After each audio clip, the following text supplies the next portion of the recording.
Hello everybody, it's your immigration attorney Ruiz here with you today, bringing you another video in our VAWA series.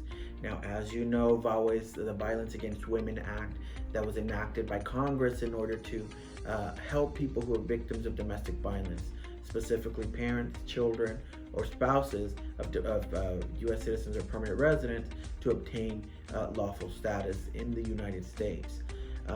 Today I'm going to be answering one question that's very common that we've gotten, and it's, do I have to be in the United States to apply for VAWA? The easy answer is yes. You must be in the United States to apply. If you're not, we can still do it, and under certain circumstances, right?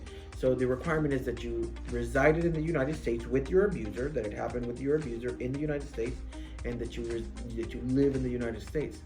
However, if you do not live in the United States currently, but you lived in the United States with your abuser in the past, and the abuse happened at that time, even if the abuse continues to happen outside of the country, some of the abuse must have happened in the United States while you were living in the United States with your abusive family member, whether it's a spouse, parent, or child, right?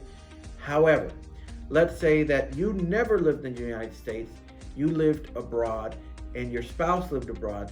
As long as they were a government official for the United States working abroad, or a member of the armed forces stationed abroad, then that will allow you to apply for the benefit of VAWA, even if you're not in the United States.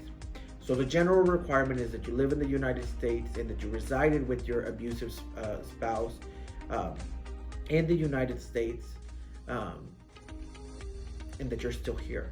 General requirement. Exceptions are, if you're no longer here, as long as the abuse happened in the United States and you resided together, that's enough for a VAWA claim. If you've never been in the United States, but you are a victim at the hands of your spouse of domestic violence outside of the country, we can still apply only if they are a government employee working for the U.S. government abroad, or a member of the armed forces abroad.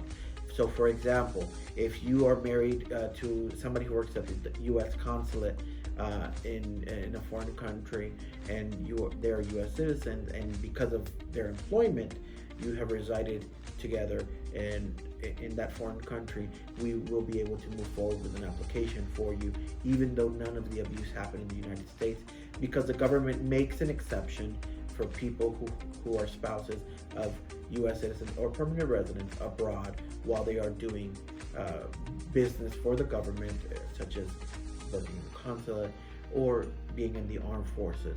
So general requirement, you have to be in the United States.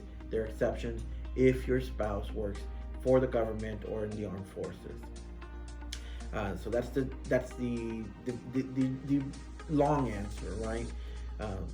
If you know somebody who's been a victim of domestic violence, share this video, like our video, comment, subscribe to our channel. Let's share these videos as much as we can so that we can get as many people as we can the help that they need to obtain their lawful status and to be here in the United States, and hopefully break those chains of domestic violence and live free and happy from that abuse.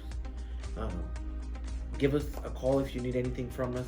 Share this video. We're here to help. Thank you.